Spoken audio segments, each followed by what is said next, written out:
First of all, I've got my water measured. Again, it's cold water today on a hot day.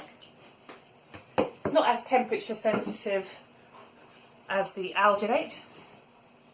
And I'm going to sprinkle in my stone powder on top. Here's my stone powder, I've got 2 bags. I'm going to let it sit on here for about 45 seconds to let it soak through a little bit.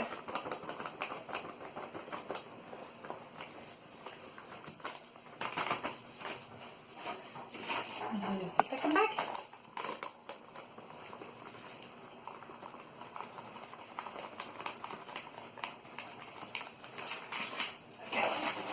When I get my hands in there in a second, I'm going to mix quite quickly just to get rid of those lumps. And I've got a bit longer to do this. It's not as time sensitive as the alginate that you just saw us do, but it will start setting in under about 5 minutes, especially on a hot day.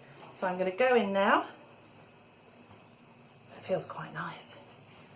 With a circular motion first of all, just to get water into contact with all of that powder. And I'm going to start working through these lumps. Now, if you're just joining us, we've already made our mould, but now we're mixing our stone to pour into it. And it needs to be nice and smooth for a good cast.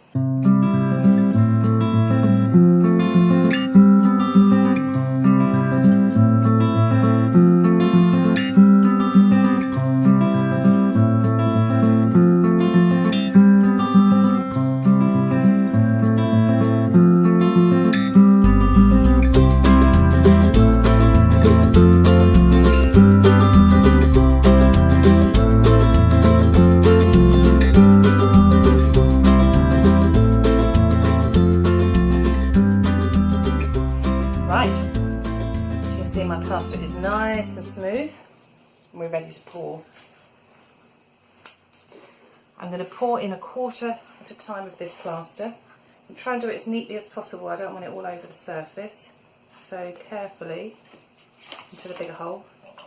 That's 1/4 of it, and then we're going to do this rolling action. This is to get it all into the fingertips. I want to make sure it coats those little tips. I'm going to roll this bucket around to make it reach all those nooks and crannies. I'm looking in there, I'm seeing it going into those little tips. You can see we've got a coating at the bottom. One of the common problems people have is losing the fingertips and the nails on their castings. It's so disappointing when you've made a beautiful cast and there are bits missing because you haven't coated those fingertips. So this is really important. We're going to do the second 1/4 of the plaster.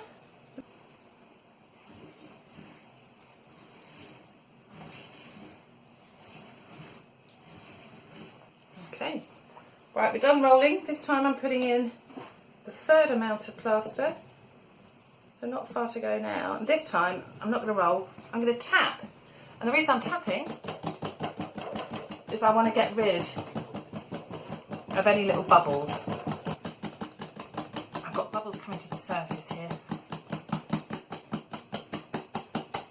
Really important, any bubbles in your plaster are going to leave holes in your final cast. We want your cast to be as good as possible. These are our top tips. They come in our instructions, but there's nothing like seeing it for yourself. So, I can see I've got little bubbles coming to the surface. I don't know if you can see that. This is what we're trying to get rid of. Okay, and now I'm just going to top up. We want to get it to the top, nice and level. You want flat ends of your wrist so it stands up nice and neatly. There we go. Don't worry if you spill a little bit around the top of the alginate, it's not the end of the world. That will just come off once it's set. Now, I'm going to keep tapping now. I've got little bubbles coming out. I'm going to keep doing this until it thickens up. But not so much that it all comes sploshing out everywhere. If you don't tap, these bubbles that you see coming out to the top, they could actually rise to the surface of the plaster and form holes in the surface of your cast. Also, there's a possibility that the plaster and the water will separate if you don't do this, and then you get sort of streaks and channels on the surface of the plaster, and we don't want that either. So we're just going to keep tapping this until it starts to thicken up, which it is starting to do now. Again, it sets a little bit more quickly on a hotter day.